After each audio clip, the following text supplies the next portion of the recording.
Hello friends, welcome to Kumari dental. இன்றைக்கி நம்ம என்ன பார்க்க போகிறோன்னா சன்னா மசாலா எப்படி ரெடி பண்ணுறதுன்னு பார்க்க போகிறோம். அதுக்கு குக்கரில் 2 ஸ்பூன் அளவுக்கு எண்ணெய் சேர்த்துட்டு இதில் 1 ஸ்பூன் அளவுக்கு கடுகு சேர்த்து கடுகு நல்லா பொரிஞ்சு வந்ததுக்கப்புறமா 2 மீடியம் சைஸ் பெரிய வெங்காயத்தை பொடிசாக கட் பண்ணிவிட்டு சேர்த்துடலாம்.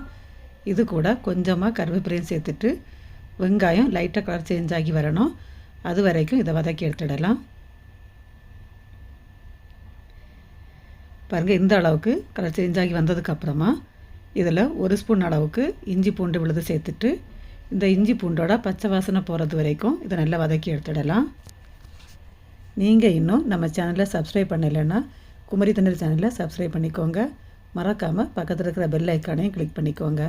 அப்போ தான் நான் போடுற ஒவ்வொரு வீடியோவும் உடனுக்குடன் உங்களுக்கு வந்து சேரும்.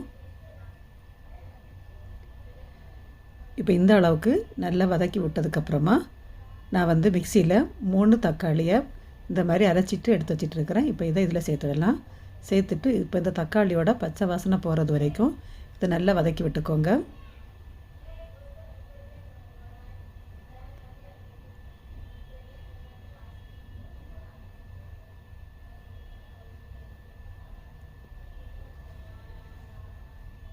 இந்த மாதிரி நல்லா எண்ணெய் பிரிஞ்சு வரணும்.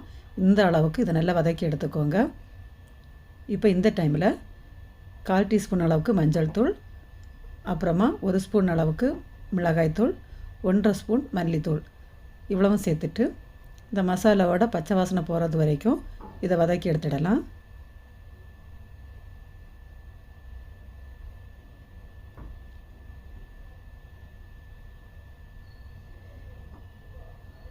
இப்போ இதெல்லாம் நல்லா வதங்குற டைமில் நம்ம ஒரு மசாலா ரெடி பண்ணணும்.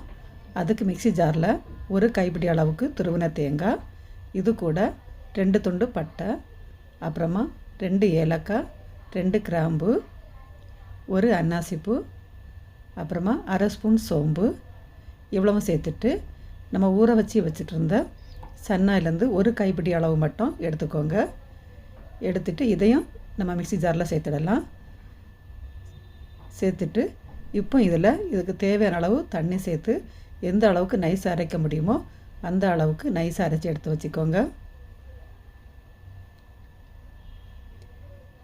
இப்போ மசாலா எல்லாம் நல்லா வதங்கி வந்துட்டு இருக்குது. இப்போ இந்த டைமில் நம்ம அரைச்சி எடுத்து வச்சிட்டு இருந்த மசாலாவை இதில் சேர்த்துடலாம்.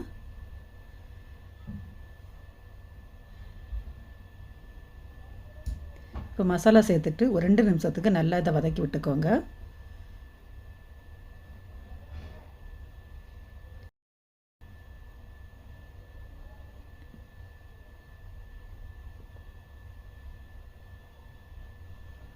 இப்போ இதில் நம்ம ஊற வச்சிட்டு இருந்த மீதம் இருக்கிற சன்னாவை இதில் சேர்த்துட்டு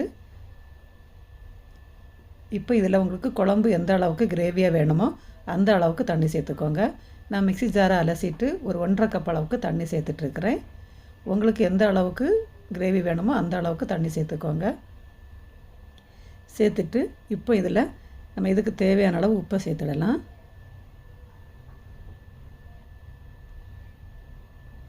உப்பு சேர்த்ததுக்கப்புறமா நல்லா இதை கலந்து விட்டுக்கோங்க.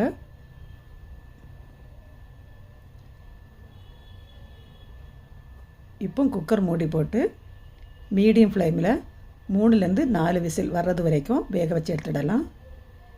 இப்போ 4 விசில் ஆனதுக்கப்புறமா குக்கர் ஓப்பன் பண்ணி பார்க்கலாம். இப்போ இது மேலே பொடியாக கட் பண்ணால் கொஞ்சமாக மல்லி இலை சேர்த்துட்டு இது நல்லா மிக்ஸ் பண்ணி விட்டுக்கோங்க. அவ்வளவுதாங்க, ரொம்ப ரொம்ப சூப்பரான சன்னா மசாலா ரெடி ஆகிடுச்சு. இது சாதத்துக்கு கூட மட்டும் இல்லை, இட்லி, தோசை, அப்புறமா சப்பாத்தி, பூரி கூட சாப்பிட்றதுக்கும் ரொம்பவே டேஸ்ட்டாக இருக்கும். நீங்களும் இதே மாதிரி ட்ரை பண்ணி பார்த்து எப்படி வந்துச்சுன்னு உங்களோட ஃபீட்பேக்கை கமெண்டில் சொல்லுங்கள். மீண்டும் இன்னொரு ரெசிபியோடு உங்களை சந்திக்கிறேன். நன்றி, வணக்கம்.